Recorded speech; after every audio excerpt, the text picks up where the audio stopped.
Hi folks, Frank Connors, and today I'm reading from Stones and Stories.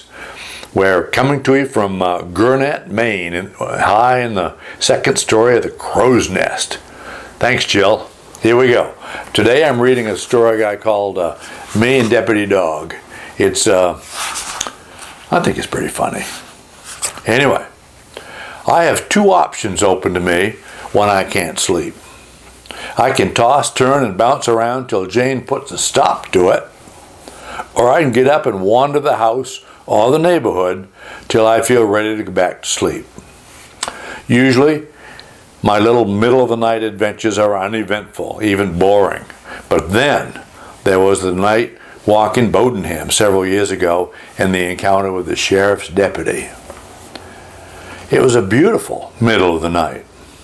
I really had no logical reason to be awake, but there I was, moonlight streaming in the window, and I was wide awake. It was early September. Labor Day was just behind us, and we were being treated to what I like to call a late summer bonus. Why, there was a fan running in the hall window. I sat up on the edge of the bed, pulled on a pair of shorts, thought about the t-shirt, and tucked it under my belt rather than pulling it over my head. It was that warm. I looked at the digital dial and its red eyes said 1:18 a.m. I groaned and I headed downstairs. The earliest hours of any day are precious and unique. There is a quiet, a peacefulness that is nearly impossible to replicate. Neighbors' houses are dark. Road noise, even from the nearby interstate, is just missing. A barking dog on Main Street echoes strangely. This new day, there is a cat on the wrong side of the door, and she bursts in when I stumble out. The grass is wet as I land on it. I decide it's okay to continue with my slippers. At the street, I give my lame old body a bunch of reaches, twists, and bends, and away I go, stepping quick and fast under the 3 streetlights on Center Street. There's a little hill onto Cemetery Road, followed by about a quarter mile of real darkness.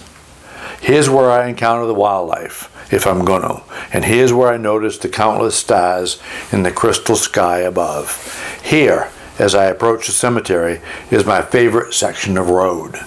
I might dally just a little. I might even wander into the cemetery if I'm in the mood. But tonight there's a car passing the school on the other end of Cemetery Road. I notice it with indifference at first and have a moment when I really don't want to share my space with it. The car keeps coming. I feel its headlights on me, and remember, my t-shirt is tucked into my pants, not on my chest. I smile at the image that I might be presenting to the driver, and I ask myself if I really care. The vehicle zips past me. I notice it's white, and it says Sheriff on its side. Oops, thinks I, but he keeps on going. Minutes pass. I'm nearing the cemetery. Now there's a car coming up behind me. Geez, thinks I, it's a busy night for Cemetery Road. So I pulled my t-shirt off my belt and twisted it down over my head. The car passes me. I notice it's the sheriff's car again. Double ups, thinks I. He drives past me, slower than before, continues on to the school where he loops around, accelerating fast in my direction. Lights come on, flashing blue, blinking red, headlights on high beams. I think about diving into the cemetery. I'm an old Vietnam vet, you might remember. Stand where you are, a voice commands as the car slams to a halt, maybe 10 feet in front of me. Okay, thinks I have no other place to go. The officer got out of the car and shines a flashlight in my face. He's smaller than I expected. You got some ID? He asked me. Really? Said I, remembering I was more than half naked. Do I look like I'm carrying an ID? Was I doing something wrong, officer? I'm asking the questions, he says gruffly. What's your name and what are you doing out here? I told him my name and said I was taking a walk. Maybe you can imagine how he accepted that. What's your address? He demanded. I told him, and he told me not to move while he checked me on his radio. The radio told him that a Frank Connors did indeed live on Center Street. What are you doing out here? He asked again. Couldn't sleep, said I. Nice night for a walk. You walk much? I asked him. I noticed that he was a little bit overweight. His hand went down to his belt. Was he going for a gun? Have you been drinking? He wanted to know. I almost told him I like a good cup of water now and then, but I decided against it. The flashlight was back in my eyes. I'd walk a line for you, I told him, with a smirk, but Bodenham doesn't feel the need to paint a line on this street. I took a step towards him. He raised his hand for me to stop.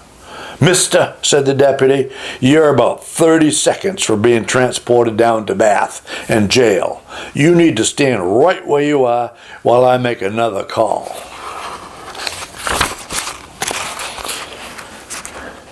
My mother told me always to be respectful of police officers, and I knew this was a good time. I smiled my best smile. Hey, call John Ackley, I said, referring to the county's chief deputy, who lives in town and was a very close friend of mine. Or you could maybe call Calvin Temple. They both are willing to vouch for me. We don't need any rides to Bath this morning. The officer seemed to relax for the first time.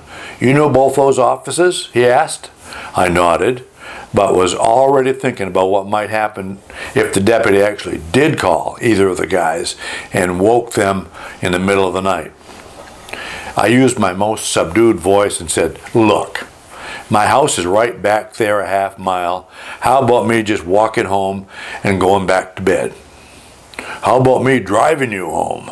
The deputy asked. I smiled. I don't think my wife would like the lights, I said. Are we good here?